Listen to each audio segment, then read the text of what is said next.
do this, then y'all just let me know. This is just how I do it. Now, one thing I don't like about this is it turned my AV really orange. So I'm going to go ahead and I'm going to merge these, merge visible, and then I'm going to create another layer. And please, I mean, if there's an easier way to do this, then y'all just let me know. This is just how I do it. And then I'm going to go with screen. And then you can lessen it just a little bit, or however you want to do it. So there you've got, you know, it's kind of got the glowing effect to it, and it's kind of got the softness as well. Right click on it and go to merge visible. Now here is where I would open up a new layers box, right? Go to file and go to new, and I make sure that my settings are at 550. And I always make sure this is on transparent, and then go okay. Make sure that this the arrow is checked right here. You don't want any other tool selected at this point. So make sure this one's selected, and then you want to click on it and drag it into the new box. Okay? You can minimize that one because you're not going to need it right now.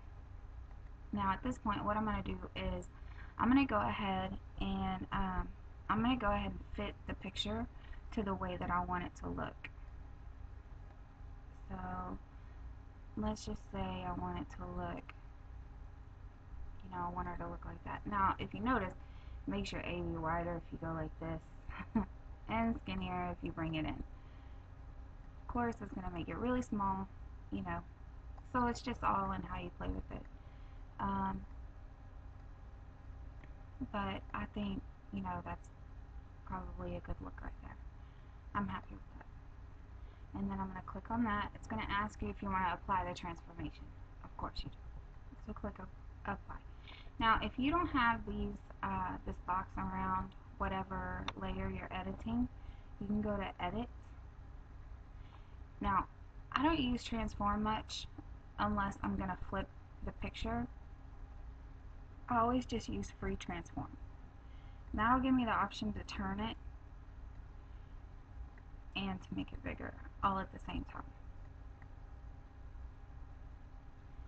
So and I don't want to apply because I was already happy with the way that it looked. Okay, so now that I'm happy with that, I'm going to make this screen this size. So, and open up a new one. New, and I'm going to go here. I'm going to drag this picture over into here. I'm going to go to image, mode, and grayscale. Don't merge. Now, I could always click and drag this one over into this box, but now that I've made this box grayscale, everything that I drag into this box over here is going to become gray. So I don't work on this box, I just work out of it, if that makes sense. So now that I've turned that gray, I'm going to drag it back into here, and you want to line it up so that it's right on top of the other one. Now I'll go to opacity, and I'll bring it down some, and that just gives it a little more of a realistic color effect.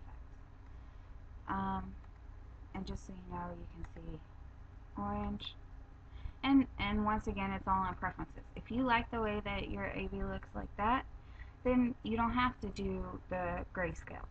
You know, the orange look, I don't know, sometimes I like it, sometimes I don't, so that's why I do this one. And some people will work with multiple layers in the box, and the reason why I don't when it comes to the AV is because I'm just anal about things, and so if I'm done with that, then I'm just going to go ahead and merge them. So I'll merge that down, and then there you go. And we want to go ahead and apply a background, and your background layer is going to be this one down here with nothing in it. Let's just say a white background. So we'll click on the paint bucket and fill that in.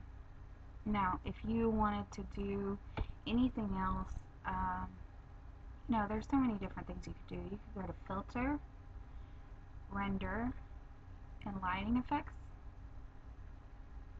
And this is just something really simple that you could do.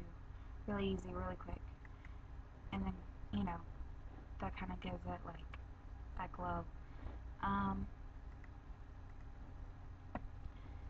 But it just depends on what you want. If you wanted to do a color, you could do a color. Let's just say, wanted to go with red.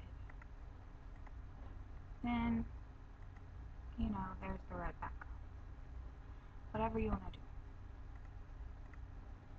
Now, click on the AV layer, and you want to bring it in some.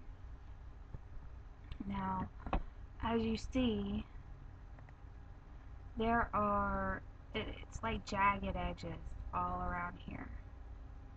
So we just want to clean that up a little bit.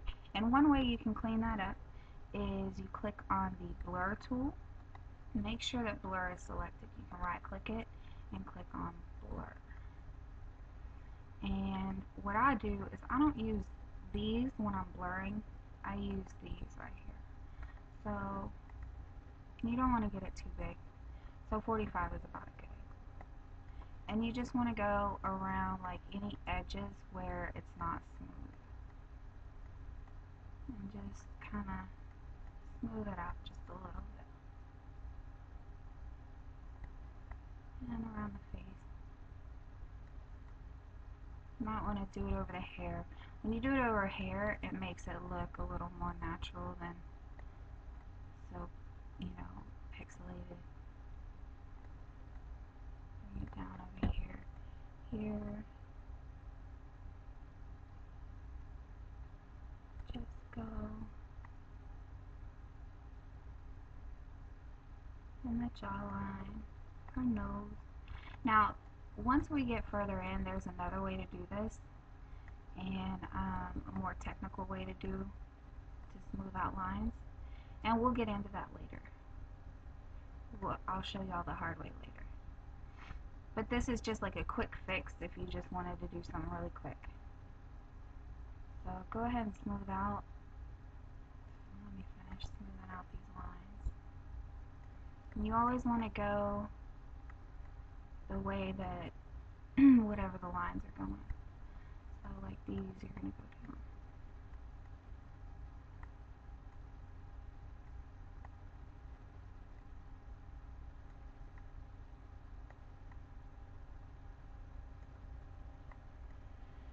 Okay, now that I've done that, into her cheeks, right there.